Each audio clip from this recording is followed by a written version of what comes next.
ഞാൻ വളരെ പെർഫെക്റ്റ് ആയിട്ടാണ് മുറി കുത്തുന്നത്.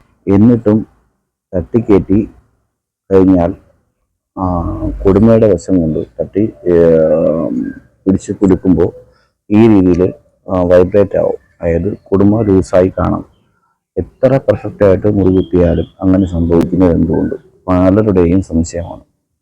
കാരണം നമ്മൾ രണ്ട് സൈഡിലും ആണിക്കട്ടയിട്ട ശേഷം മുറി കുത്തി കഴിഞ്ഞിട്ട് നമ്മൾ വളരെ ചെറിയ തോതിൽ ഒരു 2 ഉടുക്കനം നൈസിന് സെൻറ്ററിൽ നിന്ന് ഇടുങ്ങിപ്പോയാൽ ഈ വെട്ടിത്തെറിപ്പ് കൂടി കഴിഞ്ഞു കഴിഞ്ഞാൽ നമുക്കത് വീണ്ടും ലൂസാവും. നമുക്ക് വെട്ടിത്തെറിപ്പ് ലൂസായില്ലെങ്കിൽ ഇങ്ങേത്തറയിലെ ആണിക്കട്ടയ്ക്ക് കറക്റ്റ് ആണെങ്കിൽ ഓക്കെ. പക്ഷെ നമ്മൾ വളരെ ശ്രദ്ധിക്കാതെ ചെയ്യുന്ന ഒരു ചെറിയ മിസ്റ്റേക്കാണ് 2 ഉടുക്കനം നൈസിന് 2 ഉടുക്കനം ഇവിടെ നിന്ന് തെറ്റിമാറി അകത്തോട്ട് ഇടുങ്ങിപ്പോയി കഴിഞ്ഞാൽ തീർച്ചയായും ഈ വെട്ടിത്തെറിപ്പ് കൂടി കഴിഞ്ഞ് മാറി കഴിയുമ്പോൾ ഈ കുടുംബക്കനം തീർച്ചയായും കുറയും.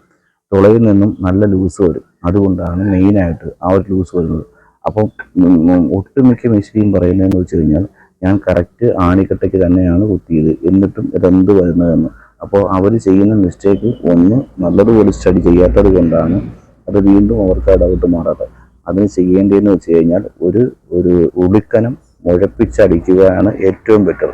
എന്നിട്ട് ശേഖരിക്കാൻ നേരത്ത് തട്ടി കറക്റ്റ് ചെയ്യുമ്പോഴത്തേക്ക് നല്ല രീതിയിൽ കുടുംബം ടൈറ്റായിരിക്കും. ഈ ഒരു ചെറിയ അറിവ് മറ്റുള്ളവരിലേക്ക് എത്തിച്ചു കൊടുക്കുക. ഓക്കെ.